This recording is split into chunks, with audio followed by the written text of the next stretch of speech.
হঠাৎ করে একটা গায়েবী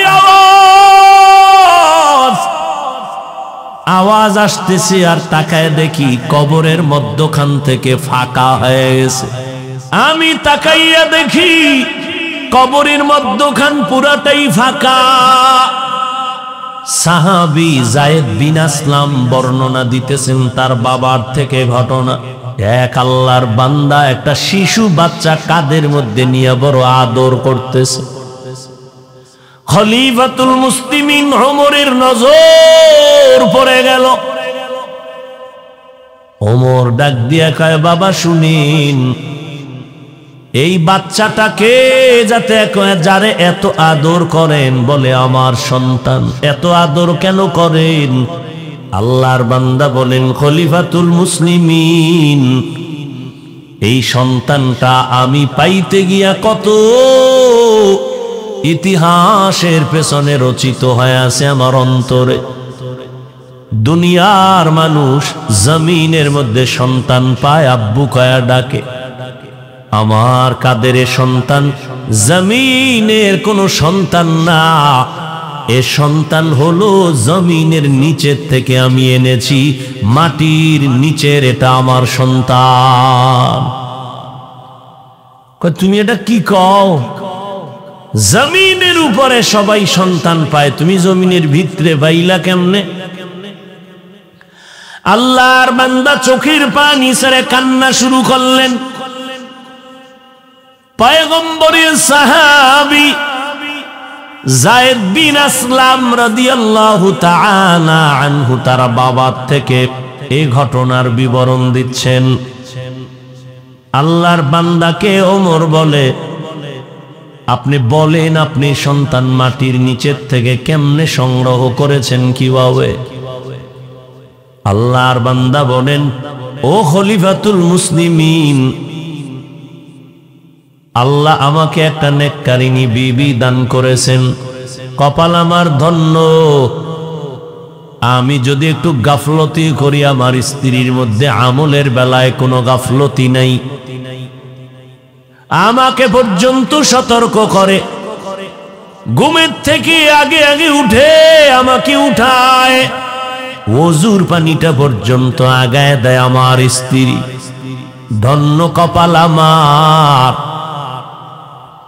আমাকে যে কোনো বিপদে আমাকে সান্ত্বনা দেয়, কলিজা ঠান্ডা হয়ে যায়। আল্লাহ কইছে, চেষ্টা করা তোমার কাম, ফলাফল দেওয়ার কাম আমার আল্লাহ। আমার স্ত্রী চেষ্টার মধ্যে কোনো ত্রুটি করে নাই। খলিফাতুল মুসলিমিন হযরত ওমর ঘটনা শুনতেছেন অধীর আগ্রহে। আমার স্ত্রী নেক আমলের বেলায় আমাকে উদ্বুদ্ধ করেন। রোজা আসতেছে, নফল রোজা রাখার নিয়ত না থাকলেও স্ত্রী রাখে, আমাকেও বুঝায়, উদ্বুদ্ধ করে, আমিও রাখি। নফল নামাজ না পড়লেও আমার বিবি পড়ে, আমাকে উদ্বুদ্ধ করে, আমিও পড়ি। হঠাৎ আমার ঘরে আমার স্ত্রী একা, পেটের মধ্যে সন্তান এসে গেল, কেউ পাহারা দেওয়ার নাই। হঠাৎ করে আওয়াজ, যুদ্ধ বেঁধে গেছে বেঈমানের সাথে, আর দেরি করা যাবে না, চলো যুদ্ধের ময়দানে চলো। আমি খবর পাইয়া পেরেশান হয়ে গেলাম, আমার স্ত্রী একা, অসুস্থ বাচ্চা পেটের ভেতরে। যুদ্ধের ময়দানে কেমনে যায়, এটাও আমার বড় একটা ওজর। পেরেশানির ছাপ আমার কপালে চলে আসলো। হঠাৎ আমার স্ত্রী আমার কপালের মধ্যে এই পেরেশানির ছাপ দেখে বলে, স্বামী আমার কি পেরেশানি নিয়ে ভুগতেছেন? ঘটনা যখন বললাম, আমার স্ত্রী ঠান্ডা মেজাজে হাসি মুখে আমাকে সান্ত্বনা দিয়ে কয়, আমার মাওলা আমাদের হেফাজতের মালিক, আপনি ঘরে থাকবেন, আর আমাদের মুসলিম পরিবারের ভাই বোনেরা মার খাবে যুদ্ধের ময়দান, এটা হতে পারে না। আপনি চলে যান, আমি আল্লাহর কাছে দোয়া করব, আল্লাহ আমাদের হেফাজত করবেন। আর আল্লাহ যদি হেফাজত করেন, কেউ তাদের ক্ষতি করতে পারে না। আল্লাহর বান্দি সান্ত্বনা দিয়ে কয়, স্বামী আমার যুদ্ধের ময়দানে চলে যান, আল্লাহ হেফাজত করবেন আমাদেরকে। আমরা গুনাহ করি নাই, ফেরেশতা দিয়া আল্লাহ হেফাজত করবেন। খলিফাতুল মুসলিমিন আমার স্ত্রীর সান্ত্বনার বাণী শুনিয়া আমি যুদ্ধের ময়দানে যাওয়ার জন্য রেডি হয়ে গেলাম। এমন টাইমেও আমার স্ত্রী আমাকে উপদেশ দেয়, বুঝায়, ও স্বামী আমার, যেহেতু সফরে যাইতেছেন একটু সুন্দর করে ওযু বানায় 2 রাকাত নামাজ পড়ে যান। স্ত্রী আমাকে বলার পর আমি ওযু বানাইয়া 2 রাকাত নামাজ পড়িয়া রব্বে কারীমের দরবারে দোয়া করলাম, হে আল্লাহ, আমার স্ত্রীর গর্ভে একটা বাচ্চা তুমি কুদরতের হাতে হেফাজত করিও, তুমি ছাড়া আমাদের কেউ নাই। দোয়া করিয়া কান্নার হালাতে আমি ঘর থেকে বিদায় নিয়ে যুদ্ধের ময়দানে চলে গেলাম। আল্লাহর মোহাব্বতে যুদ্ধের ময়দানে যাইয়া যুদ্ধ পরিচালনা শেষ, বাড়ির দিকে রওয়ানা, গাজীর মর্যাদা নিয়ে বাড়ি রওয়ানা। হেঁটে হেঁটে বাড়িতে চলে আসলাম। বাড়ির যত কাছে আগাই কেমন যেন শরীরটা নিস্তেজ হয়ে যায়, শক্তি দুর্বল, পেরেশানি পেরেশানি ভাব।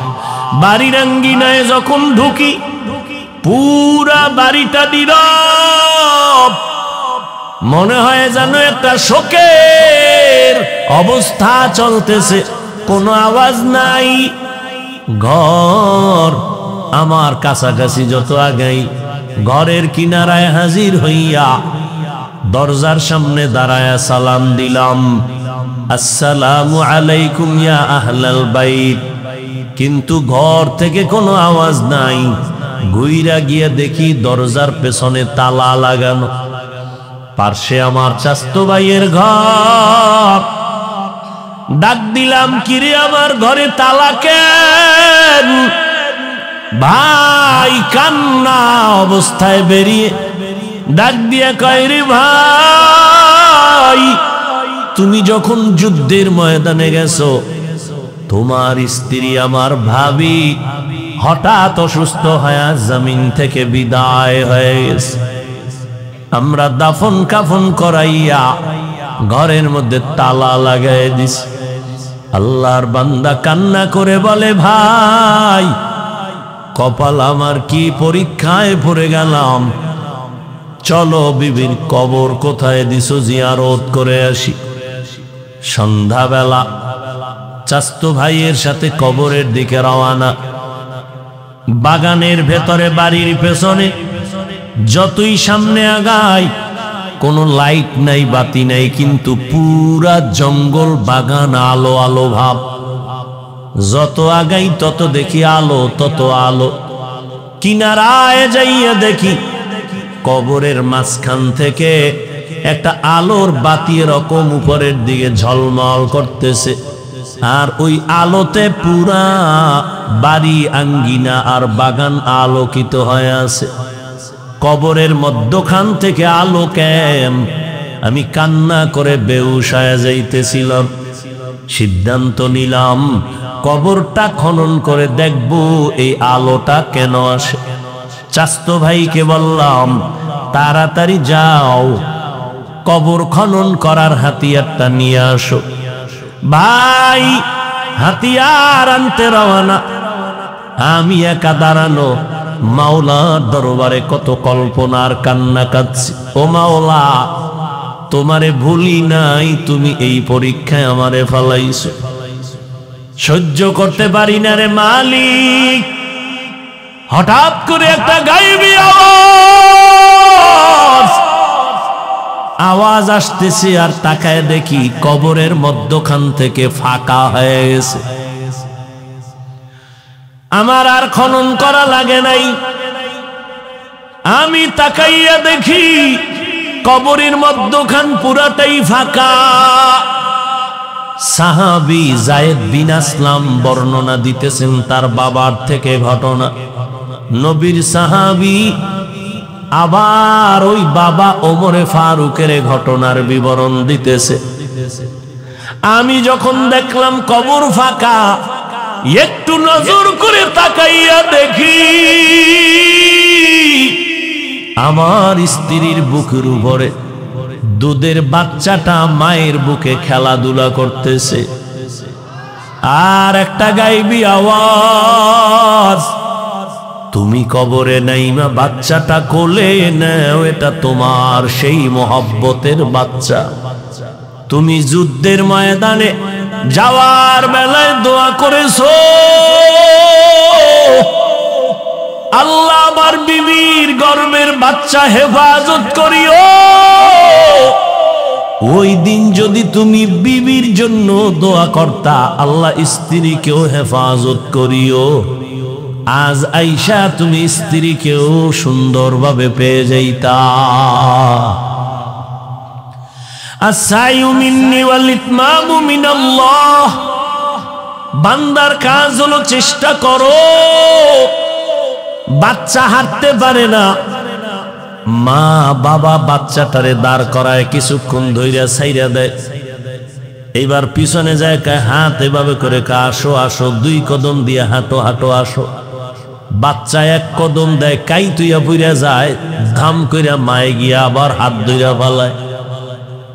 আল্লাহ কয় বান্দা আমি জানি তুমি চূড়ান্ত সফলতায় যেতে পারবা না, তুমি দুর্বল, কিন্তু আমি দেখবো তোমার চেষ্টা আছে কিনা, কান্নাকাটি আসেনি, ভিতরে কলবের মধ্যে জ্বালা যন্ত্রণা আসেনি, তোমার ভেতরে তামান্না, তুমি একটু কান্না আসে না, চেষ্টা করো কিনা কান্নার। তুমি জিহ্বা নাড়ায় বলনি মালিক তোমার পরিচয় দাও, তোমার দেওয়া নেয়ামত খাইলাম, সূর্যের আলো, চাঁদের আলো, পানি, বাতাস, মাছ, ফলাফল, ফসল, কিন্তু তোমারে এখনো পর্যন্ত চিনলাম না। তোমার খাওয়া খাইয়া শক্তির বাড়াই করি, কোনদিন একদিন তোমার কদমে সেজদায় লুটাইয়া পড়লাম না, কোনদিন মন খুইলা মোনাজাত করতে পারি নাই। ও আল্লাহর বান্দারা, আল্লাহ বলে চেষ্টা করো। কয়দিন চেষ্টা করেছো রে বাবা? দুনিয়া পাওয়ার জন্য তো চেষ্টা কম করো নাই, টাকা লাগবে, এখন তোমাকে কক্সবাজার থেকে টেলিফোন করলে তুমি দৌড়ায় গেছো, ঢাকা যাওয়া লাগবে তুমি দৌড়ায় গেছো, অসুস্থ রোগীরে রাইখাও চলে গেছো, টাকা লাগবে। আমার মাওলারে পাওয়ার জন্য কত কষ্ট করেছো, দিন নাই রাত নাই, দুনিয়ার জন্য চেষ্টা কম করো নাই। আমার মাওলাকে পাওয়ার জন্য কয়দিন আলেমের কাছে দৌড়াইছো, মা বাবার কাছে গিয়া দোয়া চাইছো, মা দোয়া করিও, সবাই মোনাজাতে কাঁদে, আমার চোখে পানি নেই কেন? আল্লাহর কাছে পেছনের গুনাহ থেকে ক্ষমা চাইয়া আল্লাহ কয় বান্দা পাহাড় পরিমাণও যদি গুনাহ করো তওবার দরজায় ফিরে আসো, নিজের বিনয়ী বানাইয়া, ছোট বানাইয়া, জবান দিয়ে আমার গোপনে মাওলাকে ডাকো আর বলো দয়ার মালিক, এই ময়দানে আমার মতো গুনাহগার কেউ নাই, গুনার কারণে আমার হাত না পাক, চোখ না পাক, জিহ্বা না পাক। ও আল্লাহ, তোমার রাস্তায় আমি আসতে পারি না, পারলে টুপি মাথায় দিব কিন্তু পারি না, আমি টুপি খুলি না, আর কত বান্দা টুপি মাথায় দিতেই চায় না। আল্লাহরে যদি নিজের দুর্বলতার কথা বলো, আল্লাহ টুপিটা মাথায় দিতে পারলাম না, নবীর আদর্শে দাঁড়িয়ে রাখতে পারলাম না, নামাজ পড়তে পারলাম না, শয়তানের ধোকায় পড়ে গেছি, আজ থেকে তওবা করলাম, জীবনে আর নামাজ ছাড়বো না, আর দাড়ি কাটবো না, মা বাবাকে কষ্ট দিব না, উলামায়ে কেরামের বিরোধিতায় যাব না, নবীর সুন্নতের বাহিরে চলবো না, মা বাবার দোয়া নিয়া, উলামায়ে কেরামের দোয়া পরামর্শ নিয়ে চলবো, আর গুনার কাছেও যাব না। আমার মতো কত যুবক স্কুলে কলেজে পড়িয়াও নামাজ ছাড়ে না, চাকরি করে নামাজ ছাড়ে না, রাস্তায় গাড়ি চালায় নামাজ ছাড়ে না। আমি কেন পারবো না? আজকে থেকে তওবা করে নিলাম, মরিয়া গেলে যাব। হায়াতের মালিক আল্লাহ, ইজ্জতের মালিক আল্লাহ, রিজিকের মালিক আল্লাহ। ও আল্লাহর বান্দারা, আল্লাহর মোহাব্বত যদি অন্তরে জমা হয়, ওই জাহান্নামের আগুন সহ্য করা যাবে না, ওই কবরের মাটির চাপ সহ্য করা যাবে না। দুনিয়াতে তুমি ঘুমাইতে যখন যাও, মশারি ছাড়া ঘুমাইতে পারো না, মশা ফ্যানের পাতার চালায়া ঘুমাও। আর গুনাহগার হইয়া কবরে গেলে কই বাবা মশারিরে যুবক?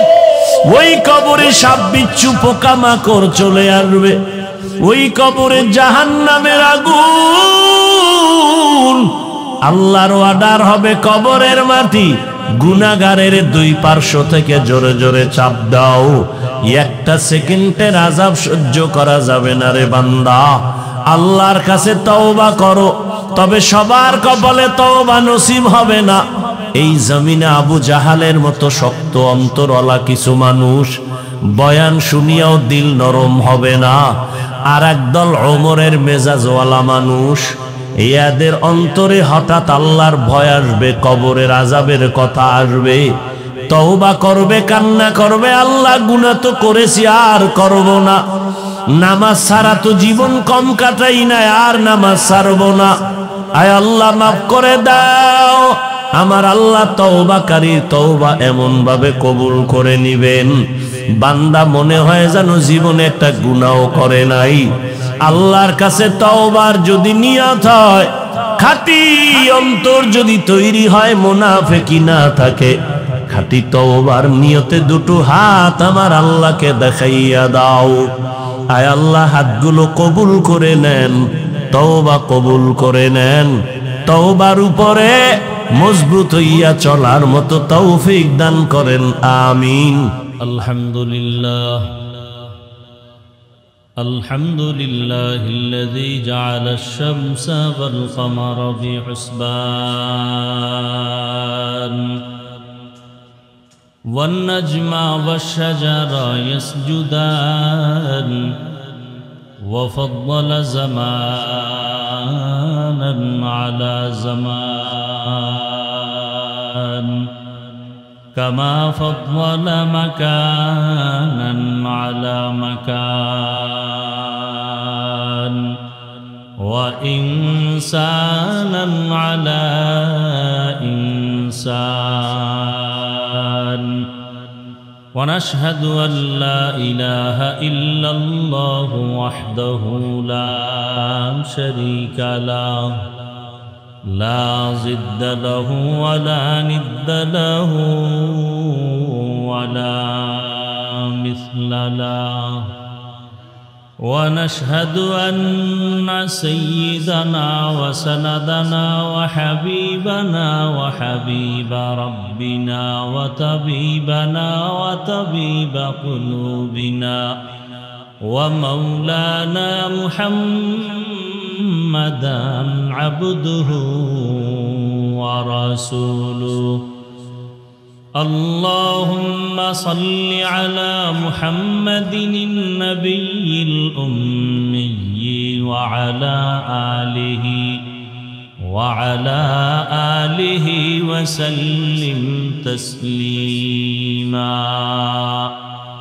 وبعد فأعوذ بالله من الشيطان الرجيم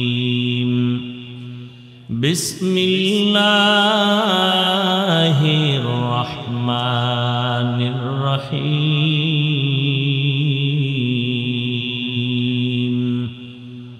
ولنبلونكم بشيء من الخوف والجوع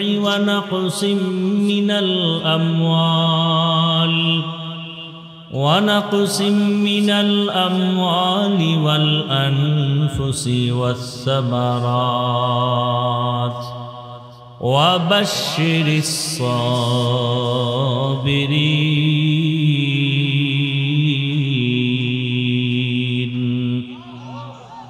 وقال رسول الله صلى الله عليه وآله وسلم: من يرد الله به خيرا يصب منه، أو كما قال النبي عليه الصلاة والسلام.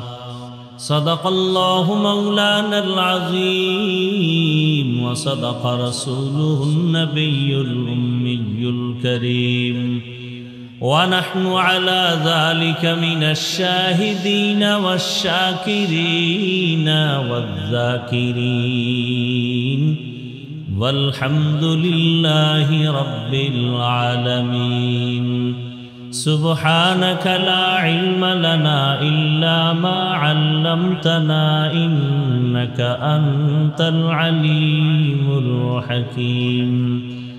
رب اشرح لي صدري ويسر لي أمري، واحلل عقدة من لساني يفقه قولي. मोमिन जो फिदा नक्श कफ़े पाए नबी हो, मोमिन जो फिदा नक्श कफ़े पाए नबी हो ज़ीर कदम आज भी आलम का खजीना, हो ज़ीर कदम आज भी आलम का खजीना। गर सुन्नत नबवी की करे पैरवी उम्मत, गर सुन्नत नबवी की करे पैरवी उम्मत, तूफान से निकल जाएगा फिर इसका सफीना, तूफान से निकल जाएगा फिर इसका सफीना। आशिक़ हो बिरादर शहंशाह दो आलम, आशिक़ हो बिरादर शहंशाह दो आलम, मिश्को से ज़ियादा मुबारक जिसका पसीना, मिश्को से ज़ियादा मुबारक जिसका पसीना। कर दिल में तड़प हो मेरे आका का ज़ियारत, कर दिल में तड़प हो मेरे आका का ज़ियारत। एक आन में आए नबी दिखला दे मदीना, एक आन में आए नबी दिखला दे मदीना।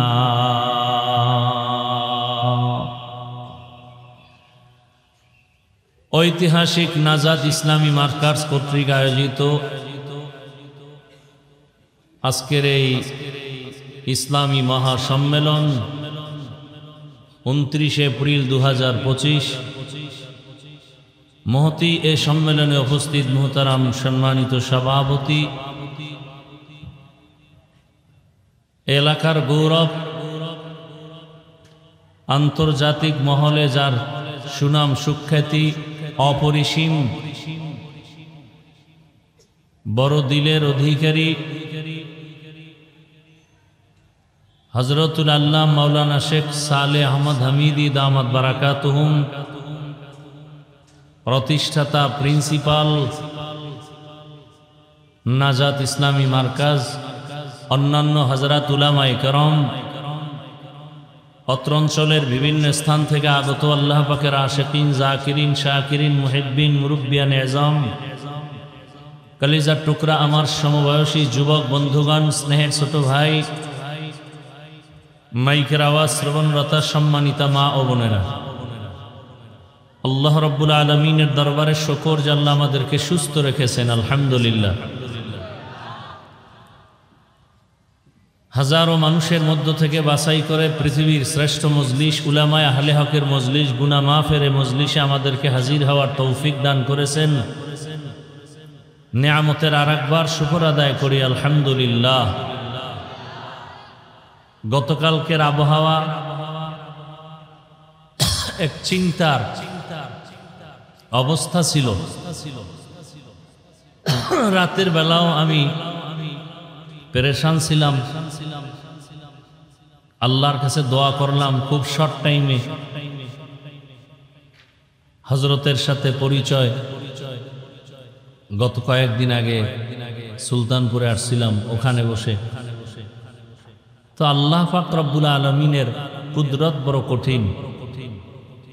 আমি মাঝে মাঝে বলি, বান্দা চাইলে কিছুই হয় না, আল্লাহ চাইলে সব হয়। আজকের এত সুন্দর আবহাওয়া কল্পনাই করা যায় না। এবং আপনারাই ব্যস্ততার মাঝেও যে দ্বীনের জন্য সময় দিয়েছেন, প্রত্যেককেই আল্লাহ রাব্বুল আলামিন দুনিয়া আখিরাতে শান্তি ও মুক্তির ব্যবস্থা করে দিন।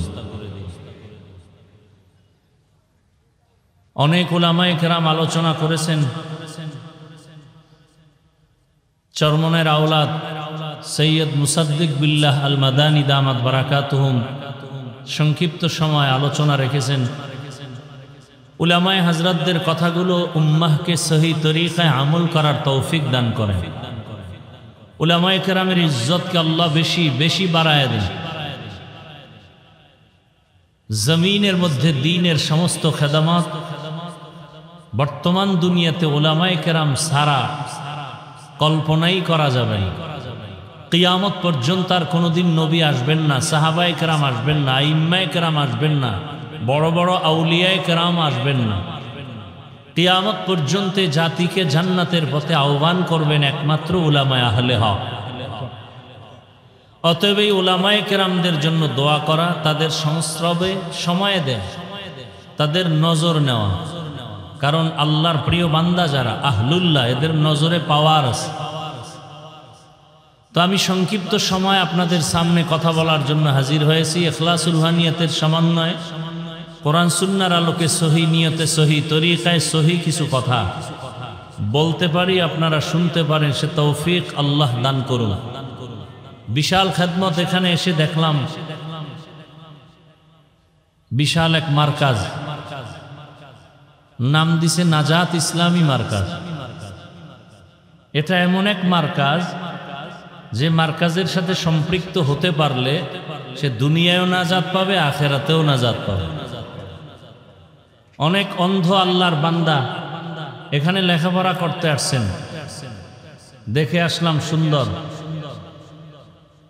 এইগুলো করার জন্য আল্লাহ পাকের কবুলিয়তের প্রয়োজন, এবং কবুলিয়তের জন্য আল্লাহর কাছে চোখের পানির প্রয়োজন। অবশ্যই এগুলো টাকা, ক্ষমতা, বাহাদুরি দিয়ে হয় না, চোখের পানি আর বিনয়ের দ্বারা হয়। এটাই জ্বলন্ত প্রমাণ যে আমার প্রিয় ভাই শেখ সালেহ আহমদ হামিদি দামাত বারাকাতুহুম তার হৃদয়ের বিনয়ী প্রত্যাশা এবং আপনাদের নেক নজর দোয়া। সিলেটের জমিন তো আমরা দূরের থেকে এসে অনেকটা ভক্তি, মোহব্বত, শ্রদ্ধার সাথে বরকতের জমিন মনে করি। তো আলহামদুলিল্লাহ দোয়া করি, আপনারা আমিন বললে কবুল হবে। আল্লাহ পাক হযরতকে দীর্ঘদিন নেক হায়াত দান করেন, ইলম ও ইজ্জতে হায়াতে বেশি বেশি বরকত বাড়ায় দেন। সারা দুনিয়ায় এ খেদমত তিনি চালু রাখছেন। আল্লাহ পাক এ খেদমতের মাধ্যমে দুনিয়া আখেরাতে শান্তি ও মুক্তির ব্যবস্থা করে দিন। দিন দিন এই মার্কাজ আরো বিস্তীর্ণ লাভ করতে পারে সে তৌফিক আল্লাহ দান করেন। যে মিশন নিয়ে আগাচ্ছেন দ্বীনের স্বার্থ, দেশের স্বার্থে, আল্লাহ মিশনকে সামনে এগিয়ে নেওয়ার তৌফিক দান করেন। দোয়া সব থেকে বড় এক সফলতার চাবির নাম। আর দোয়া হুয়াল ইবাদা। দোয়া একদিকে দোয়া ইবাদতের মগজ, বা এটা একটা স্বতন্ত্র ইবাদত। তো বর্তমান দুনিয়ার হালাত বড় করুন, বিশেষ করে মুমিন মুসলমানদের জন্য, যারা আল্লাহকে নিয়ে চলতে চায়, রসুলের আদর্শ নিয়ে চলতে চায়, বিপদ শুধু তাদের জন্য। আর আল্লাহ নিজেও বলছেন, মুমিন যারা, আমি আল্লাহ তাদেরকেই পরীক্ষা করব। ওয়ালানাবলুওয়ান্নাকুম বিশাইইম মিনাল খাউফি ওয়াল জুই ওয়া নাকসিম মিনাল আমওয়ালি ওয়াল আনফুসি ওয়াস সামারাত ওয়া বাশশিরিস সাবিরিন।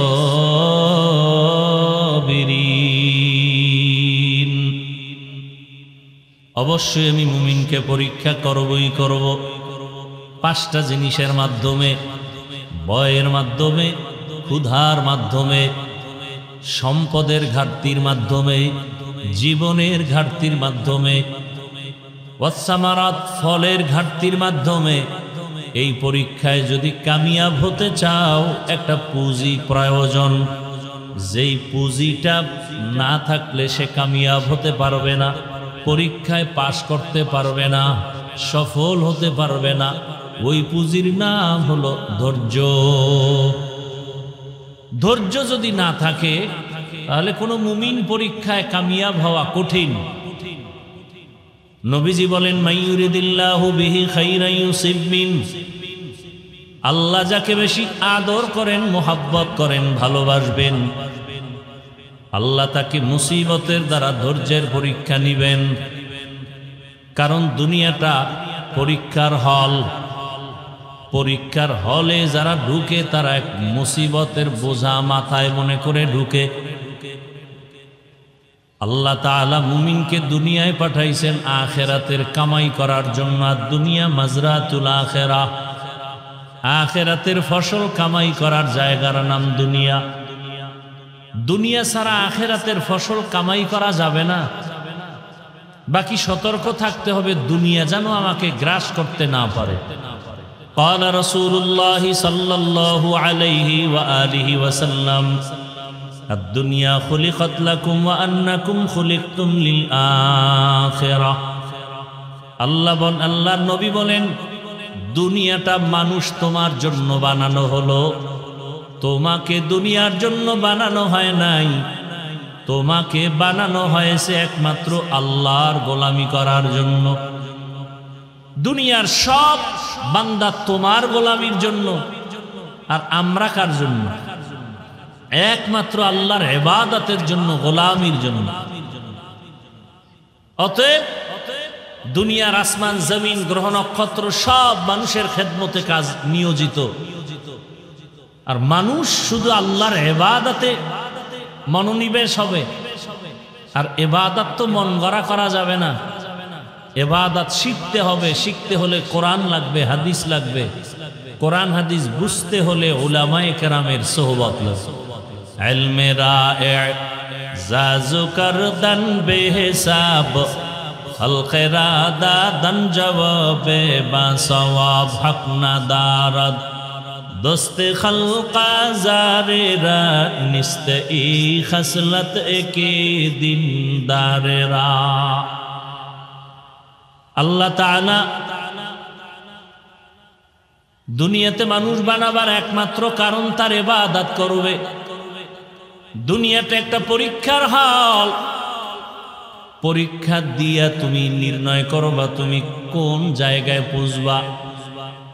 জমিনে কেউ পরীক্ষা না দিয়া ভাগ্যের পরিবর্তন করতে পারে না।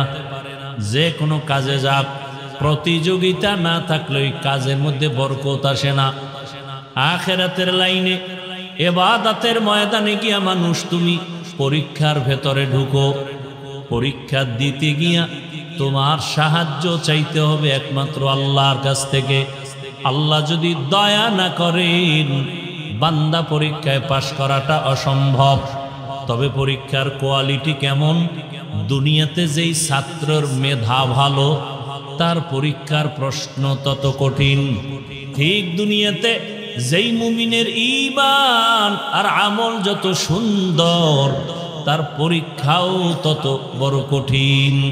জমিনের মধ্যে সর্বোচ্চ ঈমানওয়ালা, আমলওয়ালা, তাকওয়াওয়ালা একমাত্র আম্বিয়ায়ে কেরাম। এজন্য তাদের পরীক্ষাও বড় কঠিন। এরপরে সাহাবায়ে কেরাম, তাদের পরীক্ষাও বড় কঠিন। এরপরে যারা আছেন তাবেঈন, তাদের পরীক্ষা আবার কঠিন। এইভাবে যার ঈমান যত দুর্বল, তার পরীক্ষাও বড় দুর্বল। ফিলিস্তিনের মধ্যে পরীক্ষা চলতেছে, ভারতের মধ্যে পরীক্ষা চলতেছে, কাশ্মীরের মধ্যে পরীক্ষা চলে, ঈমানের পরীক্ষা। এই পরীক্ষা 5টা জিনিসের মাধ্যমে আল্লাহ নিবেন। 1 নম্বরে ভয়, ভয়ের মাধ্যমে পরীক্ষা নিবেন। এই ভয়টা আবার 2 ভাবে ভাগ করা। এক ভয় দুনিয়ার মানুষের পক্ষ থেকে ভয়, দাড়ি রাখলে তোমার চাকরি থাকবে না, নামাজ যদি পড়ো তোমার চাকরি থাকবে না, পর্দা যদি করো তোমার কাছে মেয়ে বিবাহ দেওয়া হবে না, হালাল পন্থায় যদি চলো তো ভোগ বিলাস করা যাবে না। সেদিন এক আর্মির লোক চাকরি ছেড়ে দিয়ে এসে কাঁদতেছে, দোয়া চাইতেছে হালাল ভাবে কোন রাস্তা যেন আল্লাহ খুলে দেন। কেন? বলে বারবার বলা হচ্ছে দাড়ি কেটে ফেলো, আমি চাকরি ছেড়ে দিছি। এটাই তো ঈমানের পরীক্ষা। জিন্দেগি মে বন্দেগি তু করনা হে, जिंदगी में बंदगी तू करना है, जिंदगी बे बंदगी शर्मिंदा है, जिंदगी बे बंदगी शर्मिंदा है। दुनिया में हो दुनिया का तलबगार ना हो,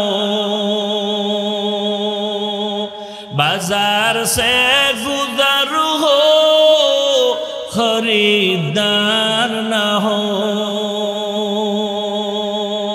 ये दुनिया एक मिसल कागज फूल है, ये दुनिया एक मिसल कागज फूल है, जिंदगी में बंदगी तू करना है, जिंदगी में बंदगी तू करना है, जिंदगी बे बंदगी शर्मिंदा है, जिंदगी बे बंदगी शर्मिंदा है। जिंदगी में बंदगी कुन बंदगी, बंदगी बे जिंदगी शर्मिंदगी। 1 নম্বরে আল্লাহ ভয় দিয়া পরীক্ষা নিবেন। ইসরাইল মুসলমানকে ভয় দেখায়, ফিলিস্তিনের জমিন ছেড়ে দাও। গৌর গোবিন্দ ভয় দেখায়, শাহজালাল সিলেটের জমিন ছেড়ে দাও। আল্লাহর মুমিন ঈমানওয়ালা সাবিরিন যারা ধৈর্যের পাহাড় হয়ে বলে, মুসলমান যে কদম সামন দিকে আগায় দেয়, কোন বেঈমানের চোখ রাঙানিতে রক্তের ভয় অস্ত্রের ভয়ে মুসলমান ওই কদম আর পেছনে ফিরায় নেয় না। মুসলমানের চরিত্র অস্ত্র নাই, টাকা নাই, কিন্তু খৌফে হক দরদি মাদাম জান্নাতুল মাওয়া দেহাদু রামাকাম। মুসলমান ভয় করে একমাত্র আল্লাহকে। এ কারণে দুনিয়ার সব মাখলুক তাদের ভয় করে। মুসলমান যখন আল্লাহর ভয় নিয়ে চলবে, দুনিয়ার সব বেঈমান তাদের ভয় করবে। শাহজালাল রহমাতুল্লাহ আলাইহি সিলেটের জমিনে কালেমার পতাকা উঠানোর জন্য কোনো বেতের বাড়ির প্রয়োজন হয় নাই, অস্ত্রের যুদ্ধের প্রয়োজন হয় নাই। তাহাজ্জুদে কান্নার আওয়াজ আর ফজরের আযান। গৌর গোবিন্দ ধ্বংস হয়ে গেল, আজকে তার নাম নেওয়ার মতো কেউ নাই। অথচ শাহজালাল রহমাতুল্লাহ আলাইহির ভক্ত নাই জমিনে, এমন কেউ নাই। বিধর্মীরাও মহব্বতের সাথে তার নাম স্মরণ করে। এটা টাকা দিয়ে অর্জন করা যায় না, আমার আল্লাহর ভয় অন্তরে থাকলে এমনটাই হয়। 5টা জিনিসের দ্বারা আল্লাহ পরীক্ষা নিবেন। এর মধ্যে 1 নাম্বার ভয় হলো আল্লাহর পক্ষ থেকে ভয়। দুনিয়ার ভয়, দুনিয়ার জালেমদের পক্ষ থেকে ভয়। যদি তুমি হক কথা বলো, তোমার ইমামতি থাকবে না, তোমার বয়ান চলবে না। মুমিন মিম্বরে দাঁড়ায় বলবে, রিজিকের মালিক আমার আল্লাহ, কোনো ব্যক্তির কাছে রিজিক নাই। দুনিয়ার কারো কাছে যদি রিজিক থাকতো, জালেমরা আমাদের হুজুরদের বহু আগেই মেরে ফেলতো। ঠিক নি? কিন্তু ইতিহাস ভালো করে তাকাইয়া দেখো,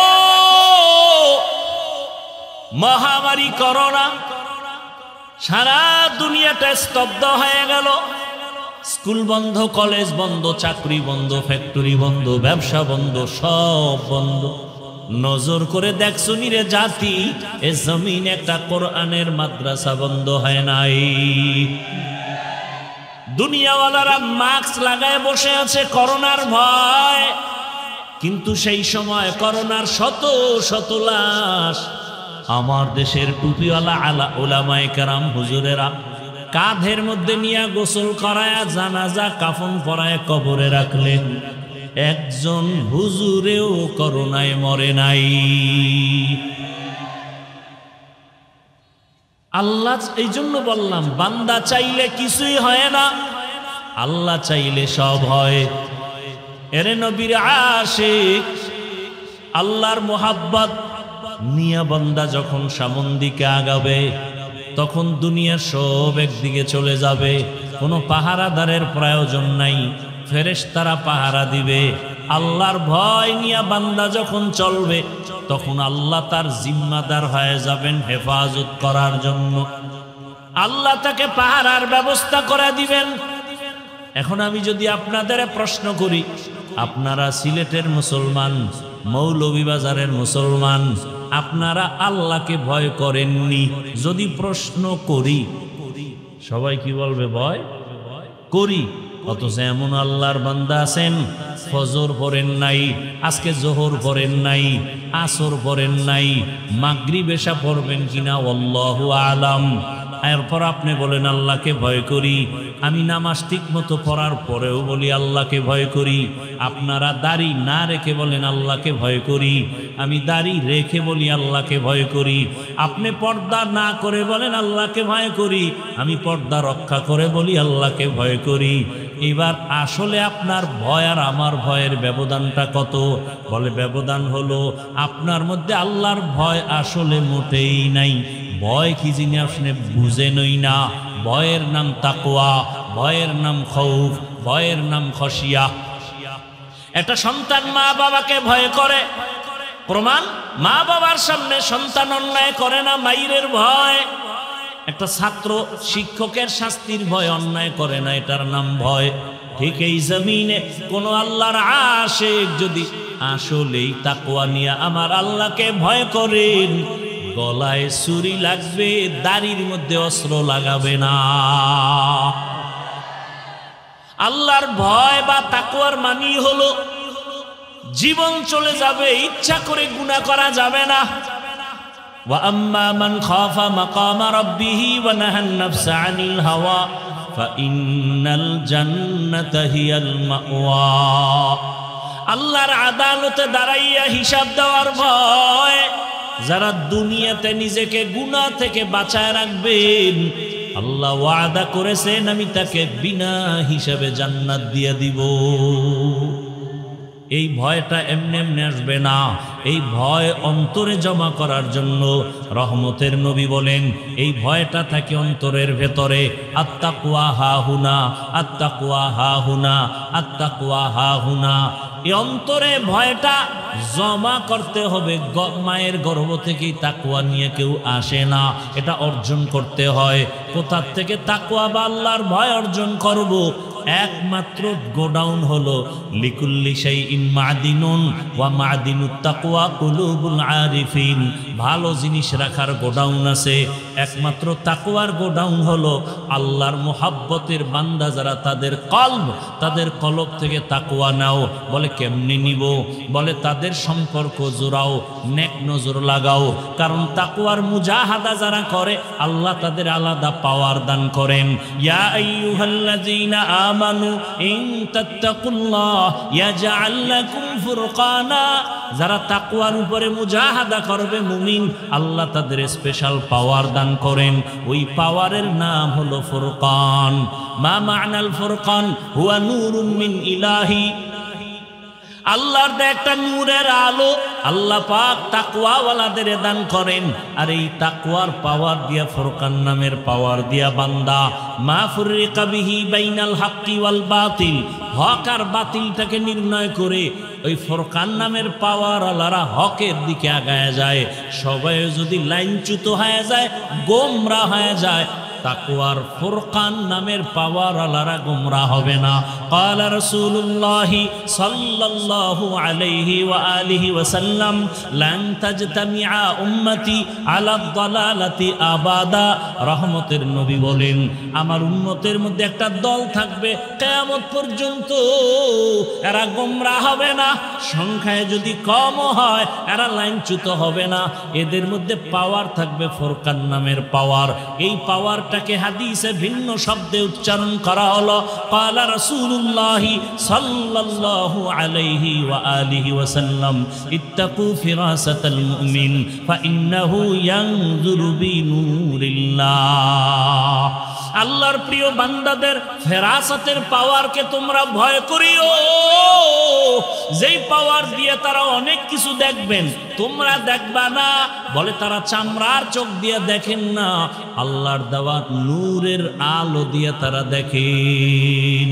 আউলিয়ারা কারে উকবা ইখতিয়ার, জাহেলারা কারে দুনিয়া ইখতিয়ার। মাইলে মোমেন সোয়ে মোমেন মিশাওয়াত, মাইলে কাফের সোয়ে কাফের মিশাওয়াত। আল্লাহ তাআলার ভয় অন্তরে জমা করার একমাত্র ঠিকানা আহলুল্লাহদের নেক নজর। আল্লাহওয়ালাদের নজর যত লাগবে তত বান্দার মধ্যে কলবে পাওয়ার বাড়বে। সূর্যের আলোটা যেই ফলের মধ্যে বেশি লাগবে ওই ফলটা বেশি কালার হবে। চাঁদের আলো যেই ফলের মধ্যে বেশি পড়বে ওই ফলটা মিষ্টি বেশি হবে। আল্লাহওয়ালাদের নেক নজর, আল্লাহর প্রিয় গোলাম তাকওয়াওয়ালাদের নেক নজর যার ভেতরে বেশি লাগবে, ওই বান্দার কলব থেকে গুনাহ দূর হইয়া এমন আলো বাড়তে থাকবে, ওই বান্দা মরণের আগে জান্নাতের চেহারা দেখা কবরে যাবে। আল্লাহর ভয় না থাকলে আমি হাফিজুর রহমান কেন, জমিনের বড় বড় আল্লাহওয়ালা বরুণার হযরত পীর সাহেব হুজুর দামাত বারাকাতুহুম কেন, লন্ডন থেকে বড় দামি শায়েখ যদি আনা হয়, শুধু তাই না মক্কা মদিনার ইমামও যদি আনা হয় তাতেও কাজ হবে না। শুধু তাই না, রহমতের নবীও যদি বয়ান করেন ওর কপাল খুলবে না, যদি আল্লাহর ভয় অন্তরে জমা না আসে। যেমন রহমতের নবী, যার চেহারার দিকে একটা নজর দিলে জাহান্নামের আগুন হারাম, কেমন রহমতের নবী আমার, যার চেহারা মোবারকে এক নজর দিলে পেটের ক্ষুধা থাকে না, কেমন রহমতের নবী। জীবনে একটা মিথ্যা কথা বলেন নাই, কাউকে একটা গালিও দেন নাই, হাজারো গালি নবী শুনছেন, একটা গালির জবাবও দেন নাই। কেমন রহমতের নবী আমার, যাকে এক নজর দেখার জন্য জঙ্গলের প্রাণীরা কান্না করে, নবীকে এক নজর দেখার জন্য গর্তের পিপিলিকা আরজি পেশ করে, গর্তের সাপ দেখার জন্য অপেক্ষা করে। কিন্তু ভাগ্যের নির্মম পরিহাস, এ দুনিয়ার সব থেকে বড় এক বেঈমান একদিন আর একবার না 13 বছর পর্যন্ত রহমতের নবীকে দেখলেন, বয়ান শুনলো, কালেমা পড়ল না। কে এই বেঈমান? আবু জাহাল। আর অন্যদিকে 27 বছরের একটা যুবক তরবারি নিয়ে দৌড়ায় নবীকে জবাই করবে। কয় বছর? 27 বছরের যুবক রহমতের নবীকে জবাই করার জন্য তরবারি নিয়ে দৌড়ায়, রহমতের নবীকে দেইখা তরবারি ফালাইয়া কালেমার মালা গলায় লাগাইয়া তরবারি নিয়ে দাঁড়ায় গেল। মুশরিক আর কাফেরের ডাক দিয়া কয়, বেঈমানের দল, মুহাম্মদের বিরুদ্ধে কথা বলার সাহস থাকলে মুহাম্মদের সামনে যাওয়ার প্রয়োজন নাই, আমি বান্দার সামনে এসে দাঁড়াও। আল্লাহ তাকে এমন পাওয়ার দান করছেন, এখন ওই বান্দা যেই পথ দিয়া চলে শয়তান ওই পথে আসে না। হারকে দারাত খৌফে হক দর দিল মাদাম জান্নাতুল মাওয়াদে হাদু রামাকাম। এই ভাগ্যবান কপালওয়ালার নাম জানেননি? কেমন দামি হয়ে গেলেন। রহমতের নবী বলেন, ওমর আপনি আমি মুহাম্মদরে কেমন ভালোবাসেন? ওমর ফারুক রাদিয়াল্লাহু তাআলা আনহু বলেন, ইয়া রাসূলুল্লাহ, আমি আমার পরিবার থেকে আপনাকে বেশি মহব্বত করি। বলে, হবে না, কামিল ঈমান হয় নাই। কেমনে হবে? রহমতের নবী বললেন, জীবনের থেকেও আমি মুহাম্মদকে বেশি মহব্বত করতে হবে। জীবন বাঁচাইতে গেলে মুহাম্মদ থাকবে না, মুহাম্মদ রে বাঁচাবার চেষ্টা করলে জীবন থাকবে না। এখানেই তোমার পরীক্ষা হবে। জীবনের বিনিময়ে নবীকে মায়া করো। রহমতের নবী কথাটা বলতে না বলতে ওমর ফারুক রাদিয়াল্লাহু আনহু আল্লাহর জাতের কসম করে বলেন, ও পয়গম্বর, আমি এখন থেকে আমার জীবনের থেকেও আপনাকে বেশি মহব্বত করি। রহমতের নবী বলেন, লাউ কানা বাদি নবিয়্যুন লাকানা ওমর, আল্লাহ যদি আমার পরে আরেকজন নবী বানাইতেন, কে হতো নবী? ওমর। জানা থাকলে বলেন, নবীজির পরে ওমর নবী? বলেন না কেন? নবী বলেন, যদি আল্লাহ নবী বানাইতেন তাহলে ওমর হইতো। যেহেতু ওমর নবী হয় নাই, গোলাম আহমদ কাদিয়ানীও নবী দাবি করা মানিয়া নেওয়া যাবে না। একমাত্র খাতামুন নবিয়্যিন আমার নবী। মা কানা মুহাম্মাদুন আবা আহাদিম মির রিজালিকুম ওয়ালাকিন রাসূলুল্লাহি ওয়া খাতামান নবিয়্যিন।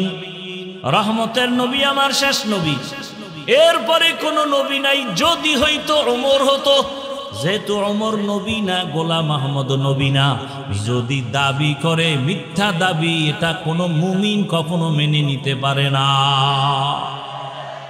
এরে নবীরা আশেক, আল্লাহ মুমিনের ঈমানকে পরীক্ষা করবেন 5টা জিনিসের দ্বারা। এই পরীক্ষায় পাশ করার জন্য পুঁজি লাগবে একটা, ধৈর্য। কি ধৈর্য? ধৈর্য আবার 3 প্রকার। ইবাদতের বেলায় ধৈর্য, মুসিবতের বেলায় ধৈর্য, গুনাহের বেলায় ধৈর্য। ইবাদতের বেলায় ধৈর্য, ধৈর্য বড় দামি এক সম্পদ। আল্লাহ নিজেই বলেন, ধৈর্যের সম্পদটা যারা অর্জন করবে আমি তাদের বড় বড় 2টা পুরস্কার দান করব। একটা পুরস্কার দুনিয়ায় দিব, আর একটা পুরস্কার দিব আখিরাতে। দুনিয়ার পুরস্কার কি? আমি আল্লাহ তার বন্ধু হয়ে যাব। ইয়া আইয়ুহাল্লাযীনা আমানুস্তাঈনু বিস-সাবরি ওয়াস-সালাহ ইন্নাল্লাহা মা'আস-সাবিরিন। আল্লাহ বলেন, যারা তোমরা সাহায্য চাও মুসিবতে পড়ে, ধৈর্যের দ্বারা নামাজের মাধ্যমে আমি ধৈর্য ধারণকারীর বন্ধু হয়ে আসি। আর একটা পুরস্কার ধৈর্য ধারণ করিয়ে যারা চলবা, আখিরাতে দেওয়া হবে। ইন্নামা ইউওয়াফাস সাবিরুনা আজরাহুম, ইন্নামা ইউওয়াফাস সাবিরুনা আজরাহুম বিগাইরি হিসাব। ধৈর্য ধারণকারীরা কিয়ামতের দিন আমি আল্লাহ তোমাদের বিনা হিসাবে জান্নাত দিয়ে দিব।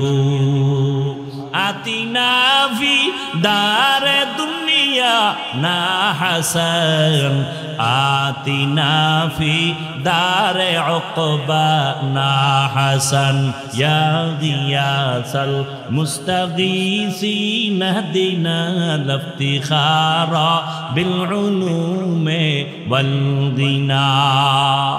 এরে আমার কলিজার যুবক বাবারা, বৃদ্ধ বাবাজি, পর্দার আড়ালের মা বোনেরা, আমি যে আপনাদের এতক্ষণ বয়ান শুনাইতেছি একবারও কিন্তু বলি নাই আমার মতো টুপি লাগাও, না হয় কপাল ভরে যাবে। আমি কওমি মাদ্রাসার সন্তান, আপনারাও কওমি মাদ্রাসায় যান, না হয় কপাল নষ্ট হবে। একবারও বলি নাই আমি তাবলিগের লাইনের সন্তান, আমি পীরের লাইনের সন্তান, ওই লাইনে না গেলে কপাল ভরে যাবে বলি নাই। বরং আমি শেষ কি বলতে চাই, আমার যুবকদেরকে একটা মেসেজ দিয়া যাই। ও আমার যুবক বাবারা, স্কুলে পড়ো আলহামদুলিল্লাহ, কলেজে পড়ো আলহামদুলিল্লাহ, চাকরি করো, ব্যবসা করো, বাধা নাই। তোমার কাছে আমার একটা দাবি, ডাক্তারি পড়ো, বড় ডাক্তার হও, ইঞ্জিনিয়ার হও, প্রফেসর হও। হুজুর হওয়ার জন্য আমি বয়ান করি না, কারণ আমার দেশে হুজুরের অভাব নাই। আমার দেশে অভাব এখন আদর্শবান ডাক্তারের, আদর্শবান ইঞ্জিনিয়ারের অভাব, আদর্শবান ওসি ডিসির অভাব। আজকে যদি আমার দেশের সব ডিসি এসপি ওসি আদর্শওয়ালা নামাজি হতো, এই জমিনে কোরআনের কথা বলার জন্য কোনো সুদখোরের অনুমতির নেয়ার প্রয়োজন হতো না। স্কুলে পড়ো, ডাক্তার হও, ইঞ্জিনিয়ার হও, প্রফেসর হও, তবে সাবধান করে দিলাম একটা ছোট্ট কথা, বেয়াদব হইবা না, সাবধান। বলবা হাফিজ ভাই বেয়াদব হব না, এই কথার ব্যাখ্যা কি?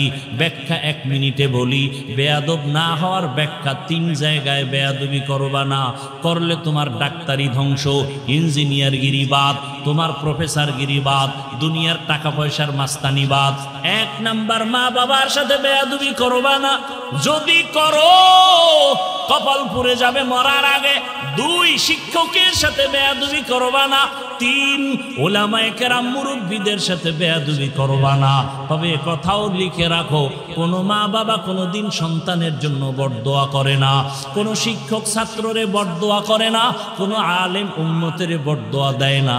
তবে যদি বরদোয়া করা লাগে না, অন্তর থেকে যদি কষ্ট আসে, তোমার আচরণে যদি মা কষ্ট পায়, বলে আহ তোর কপাল শেষ। তোমার আচরণে শিক্ষক যদি কষ্ট পেয়ে নিঃশ্বাস ফেলে, তোমার কপাল শেষ। এই জন্য 3টা জায়গায় সতর্ক। মা বাবার সাথে বেয়াদবি করে আল্লাহর কসম কোন সন্তান সফলতা পায় নাই। শিক্ষকের সাথে বেয়াদবি করে কোনো ছাত্র সফল হয় নাই। ওলামায়ে কেরামের সাথে বেয়াদবি করে কেউ সফল হয় নাই। টাকা আছে, বাড়ি আছে, গাড়ি আছে, ঘুমানোর জায়গা নাই। কেন? আলেমের সাথে বেয়াদবির ফলাফল। এলমেরা জাজু করদন বেহিসাব, খলকেরা দাদন জবাবে বাসওয়াব। এজন্য যুবক বাবারা, ডাক্তার হও, আদর্শবান ডাক্তার, পুরা দেশে তোমার সম্মান বেড়ে যাবে। সেক্ষেত্রে লাগবে মা বাবার দোয়া, শিক্ষকের দোয়া, ওলামায়ে কেরামের নেক নজর নিয়ে যদি ডাক্তার হও, সমাজে সম্মান বাড়বে। ইঞ্জিনিয়ার হলেও জীবন ধন্য, প্রফেসর হলেও জীবন ধন্য। এজন্য আমার সালে আহমদ হামিদি সাহেব সুন্দর আয়োজন করেছেন, জেনারেল লাইনে থাইকেও যেন বান্দা আল্লাহর মোহাব্বতের বাউন্ডারিতে থাকে। ডাক্তার হইয়াও যেন আল্লাহকে না ভুলে, ইঞ্জিনিয়ার হইয়াও যেন আল্লাহকে ভুলে না যায়। আল্লাহর মোহাব্বত নিয়ে যদি ইঞ্জিনিয়ার হয়, আল্লাহর মোহাব্বত নিয়ে যদি ডাক্তার হয়, এ জমিনে আমাদের আর উলামায়ে কেরামের বেশি কষ্ট করা লাগবে না। আর যদি একচাটিয়া সব আমরা এক লাইনে দৌড়াই, ওই ভারতের জমিন নিঃশেষ হয়ে গেল। হাজার হাজার মাদ্রাসা আগুন দিয়া জ্বালায় দিল। ব্রিটিশ বেঈমানেরা আলেমকে শেষ করে দিল। স্পেনের জমিনটাকে ধ্বংস করে ফেলেছিল। আমাদের জমিনটাও শেষ করতে বেশি সময় লাগবে না। অতএব এখনো সময় আছে, তৈরি হও।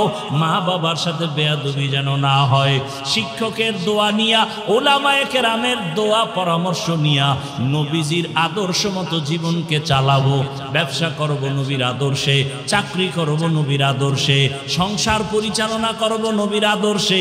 প্রত্যেকটা কাজের মধ্যে বরকত চলে আসবে। এখনো সময় আছে, আল্লাহর মোহাব্বত নিয়ে তওবা করে নেই।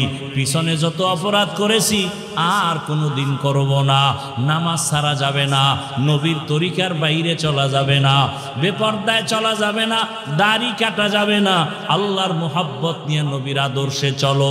যুবক বাবারা 1 মিনিট আমাকে একটু জবাব দাও, তোমার মতো যুবক স্কুল কলেজে পড়ে নামাজি আসেনি?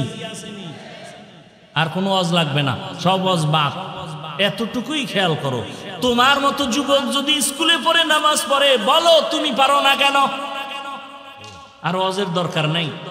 তোমার মতো যুবক জেনারেল লাইনে থাইকে যদি র্যাব, আর্মি, পুলিশ, বিডিআর 5 ওয়াক্ত নামাজি নাই, আর ওয়াজের প্রয়োজন নাই। তোমার বিবেক দিয়ে জবাব দাও, বাবা তুমি পারো না কেন? তোমার মতো যুবক রাস্তায় গাড়ি চালায়, ড্রাইভার, নামাজ ছাড়ে না, বলো বাবা তুমি পারো না কেন? তোমার মতো যুবক নদীর মধ্যে মাছ ধরে, নামাজ পড়ে, তুমি পারো না কেন? তোমার মতো যুবক ব্যবসা করে, নামাজ পড়ে, তুমি পারো না কেন? তোমার মতো যুবক চাকরি করে, নামাজ পড়ে, তুমি পারো না কেন? তোমার মতো যুবক ডাক্তার, প্রফেসর, ইঞ্জিনিয়ার, নামাজি অভাব নাই, তুমি পারো না কেন? এখনো পাও হাত রেখে বলছি, তওবা করে নাও।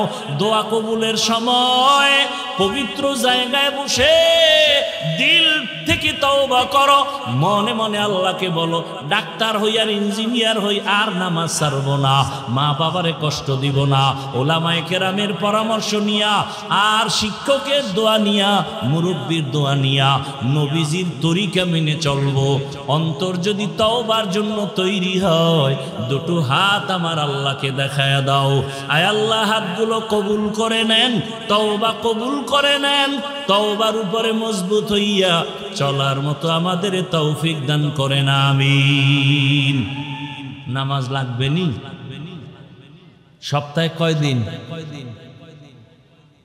নামাজ লাগবে? শুধু জুমার দিন না? না প্রতিদিন? কয় ওয়াক্ত? মাঝে মাঝে ছেড়ে দেওয়ার অনুমতি আছে তো মৌলভীবাজার ওয়ালাদের?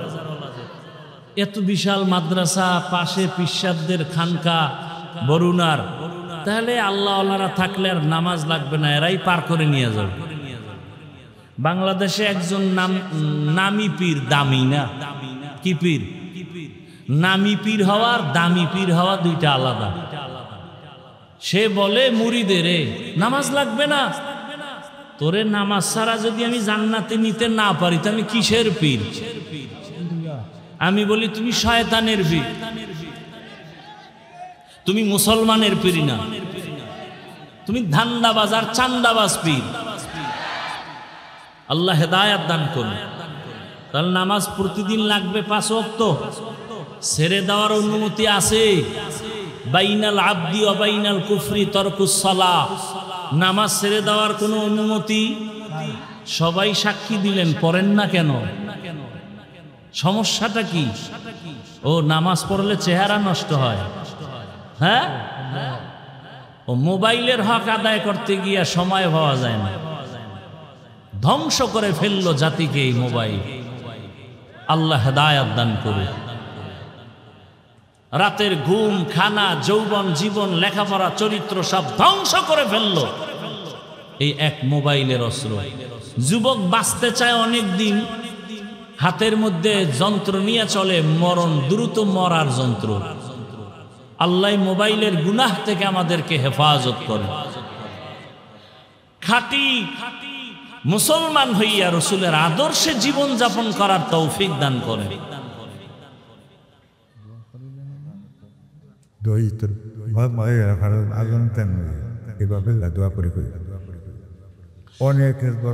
দোয়া চাই, দোয়া করি। আমিও ঢাকাতে একটা বিশাল মাদ্রাসার খেদমতে আসি, জানেন, অনেকে জায়গা নিয়েছে, প্রায় 20 কোটি টাকার একটা বিশাল জায়গা। ঢাকার শহর তো, অল্প জায়গা, দাম অনেক বেশি। তো ওই যে শুরুতেই বললাম, বান্দা চাইলে কিছুই হয় না, আল্লাহ চাইলে সব হয়। তো আল্লাহ পাক কুদরতের দ্বারা যেন আসানের সাথে জায়গার অর্থের ব্যবস্থা করে দেন। আল্লাহ মার্কাজকে কিয়ামত পর্যন্ত কায়েম দায়েমের ব্যবস্থা করেন। এর সাথে সম্পৃক্ত যারা, আল্লাহ সবাইকে কবুল করে। সার্বিক সহযোগিতা যারা করেন, আল্লাহ কবুল করেন। আল্লাহ পাক আপনাদেরকেও কবুল করেন। আমার কলিজার প্রত্যেকটা যুবক, বৃদ্ধ, পর্দার আড়ালের মা বোন, সবাইকে আল্লাহ কবুল করেন এবং স্টেজের উলামায়ে কেরাম আছেন, বিশেষ করে আমার প্রিয় হযরত আপনাদের এই এলাকার রত্ন, আল্লাহ পাক তার হায়াতে ইলমে ইজ্জতে বরকত বাড়ায়া দেন। আলহামদুলিল্লাহি রাব্বিল আলামিন والصلاة والسلام على سيد الأنبياء والمرسلين وعلى آله وأصحابه أجمعين يا أرحم الراحمين يا أرحم الراحمين يا أرحم الراحمين اللهم إنك عفو كريم تحب العفو فاعف عنا اللهم إنا نسألك رضاك والجنة ونعوذ بك من سخطك والنار اللهم إنا نسألك رضاك والجنة ونعوذ بك من سخطك والنار اللهم إنا نعوذ بك من البرص والجنون والجذام وسيء الأسقام ربنا ظلمنا أنفسنا وإن لم تغفر لنا وترحمنا لنكونن من الخاسرين ربنا آتنا في الدنيا حسنة وفي الآخرة حسنة وقنا عذاب النار ওদায়ার মালিক, মাগরিবের পূর্বে দোয়া কবুলের সময় আমরা গুনার বোঝা নিয়ে আপনার দরওয়াজায় হাত তুলেছি। কত উলামায়ে কেরাম, কত মুরব্বী, হাজী সাহেব, ব্যবসায়ী, চাকরিজীবী, পর্দার আড়ালে কত মা বোনেরা আমার, কত যুবক বাবারা, ছাত্র ভাইরা হাত তুলেছেন। আয় আল্লাহ, দুনিয়াতে আসিয়া গুনাহ করে জীবনটা নাপাক করে ফেলেছি, আজকে তওবার নিয়তে হাত তুললাম, আর গুনাহ করব না রে আল্লাহ। আপনার দেওয়া পানি, আপনার দেয়া সূর্যের আলো, চাঁদের আলো, বাতাস, সব নিয়ামত ভোগ করতেছি, অথচ আপনার সাথে আবার নাফরমানি করতেছি রে আল্লাহ। শয়তানের ধোকায় পড়ে গুনাহ করেছি, আর গুনাহ করব না। মেহেরবানি করে আমাদের জীবনের সকলের সব গুনাহগুলো মাফ করে দেন আল্লাহ। আয় আল্লাহ, আজকের আয়োজন কবুল করে নেন। আয় আল্লাহ, নাজাত ইসলামী মার্কাজ আপনি কবুল করে নেন। আয় আল্লাহ তাআলা, যারা আয়োজন করেছেন কবুল করে নেন। আয় আল্লাহ, উলামায়ে কেরামদের কবুল করে নেন। আয় আল্লাহ, শায়েখ সালেহ আহমদ হামিদি ভাইকে কবুল করে নেন। এর সাথে যারা সংশ্লিষ্ট মোহাব্বতের সবাইকে কবুল করে নেন। আয় আল্লাহ, এলাকায় শান্তি দান করেন, সারা দুনিয়াবাসীকে মাফ করে দেন আল্লাহ। ফিলিস্তিনের জমিনে মুসলমানের কান্নার আওয়াজ, খানা নাই, ঘুম নাই, কই রমাজান গেল, ইফতারি কই, সাহারি কই। আমরা কত আনন্দে ঈদ কাটাইলাম, তাদের আর আনন্দ নাই। মা বাবার সামনে সন্তানের জবাই করা সহ্য করা যায় না রে আল্লাহ। মেহেরবানি করে মুসলমানদের ইজ্জতের হেফাজত করেন। আয় আল্লাহ, জালেমদেরকে ধ্বংস করে দেন আল্লাহ। জালেমদের জুলুম থেকে মুসলমানদের ঈমান আমল হেফাজত করেন। সারা দুনিয়ার মুসলমানদের হেফাজত করেন। আয় আল্লাহ, তাদের পাশে দাঁড়াবার জন্য আমাদের কবুল করে নেন। সহযোগিতার দরজা খুলে দেন। বাংলাদেশ শান্তির দেশ বানায় দেন। আয় আল্লাহ, জুলুম থেকে দেশ ও জাতিকে হেফাজত করেন। সিলেটের পবিত্র জমিনকে গুনাহমুক্ত করে দেন আল্লাহ। আমার কলিজার প্রত্যেকটা যুবককে দিনের খাদেম, 5 ওয়াক্ত নামাজি বানায় দেন, কোরআন পড়নেওয়ালা বানায় দেন। আয় আল্লাহ, মা বোনদের আবেদা পর্দা নিশি বানায় দেন। সন্তানগুলো নেককার বানায় দেন।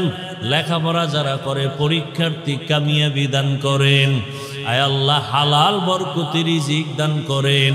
পরমুখাফিন উলামায়ে আহলে হকদের কবুল করে নেন। বাতিলের মোকাবেলায় বিজয় দান করেন। উলামা তোলাবা উম্মতের অন্তরে ইজ্জত মোহাব্বত বাড়ায় দেন। রিয়া হাসাদ কিবির দূর করে দেন। জাহেরি বাতিনি দুশ্মনের মোকাবেলায় বিজয় দান করেন। মুখালেফের মুআফিক বানায় দেন। আওয়াজে কথায় রুহানিয়াতে স্পষ্টতা বাড়ায় দেন। ইলম হিলম হিকমত আমলে বরকত বাড়ায়া দেন সারা দুনিয়ায় খেদমতের জন্য দয়া করে কবুল করে নেন আয় আল্লাহ সমস্ত মাদ্রাসাগুলো কবুল করে নেন মসজিদগুলো কবুল করে নেন আয় আল্লাহ যারা সার্বিক সহযোগিতা করে মেহনত করে কবুল করে নেন আয় আল্লাহ ইজ্জতের জিন্দেগি দান করেন সুন্নতের আলোকে জীবন গড়ার তৌফিক দান করেন নবীজির রওজা মুবারক বাইতুল্লাহ জিয়ারতের জন্য কবুল করে নেন আয় আল্লাহ তাআলা সমস্ত শিক্ষা প্রতিষ্ঠান নবীর আদর্শে কবুল করে নেন আয় আল্লাহ প্রত্যেক শিক্ষক ছাত্রদের মাঝে মোহাব্বত বাড়ায়া দেন আদবওয়ালা বিনয়ী জিন্দেগি দান করেন আমরা যারা হাত তুলেছি জানি না ময়দানে কারায়তি জীবনে আর বাবা বলে ডাক দিতে পারবে না অনেকে মা হারা বড় অসহায় ও আল্লাহ যারা মা হারাইয়া বাবা হারায় আজকে অসহায়ের মতো সবার কবর জান্নাত বানায়া দেন আল্লাহ যারা বেঁচে আছেন দীর্ঘ নেক হায়াত দান করেন দীর্ঘ নেক হায়াত আমাদের দান করেন দীর্ঘ নেক হায়াত দান করেন সুস্থতার নিয়ামত বাড়ায়া দেন হালাল বরকতে রিজিক বাড়ায়া দেন আয় আল্লাহ সবার দিলের নেক আশা পুরায়া দেন শয়তানের ধোঁকা থেকে আমাদের ঈমান আমল হেফাজত করেন আপনার খাস ওলিদের বন্ধু বানায়া দেন আয় আল্লাহ ঢাকাতে মাদ্রাসার খেদমত করি কবুল করে নেন ঋণের বোঝা মাথায় নিয়েছি কুদরতের দ্বারা আসানের সাথে রাস্তা খুলে দেন আল্লাহ অর্থের ব্যবস্থা করে দেন আল্লাহ যার অর্থ আপনার আদালতে পছন্দ তাকে আপনি কোরআনের বাগানে পৌঁছায়া দেন আল্লাহ আয় আল্লাহ আমাদের সবাইকে দিনের খাদেম হিসেবে কবুল করে নেন আয় আল্লাহ ইখলাসওয়ালা জিন্দেগি দান করেন তাকওয়াওয়ালা জিন্দেগি দান করেন সাবিরিন শাকিরিন জাকিরিনদের অন্তর্ভুক্ত বানায়া দেন নবীজির মোহাব্বতে আমাদের সকলের দোয়া কবুল করে নেন হাসবুনাল্লাহু ওয়া নি'মাল ওয়াকিল নি'মাল মাওলা ওয়া নি'মান নাসির ওয়া সাল্লাল্লাহু তাআলা আলা খাইরি খালকিহি মুহাম্মাদুন ওয়া আলিহি ওয়া আসহাবিহি আজমাইন আমিন আমিন আমিন বিরহমাতিকা ইয়া আরহামার রাহিমিন।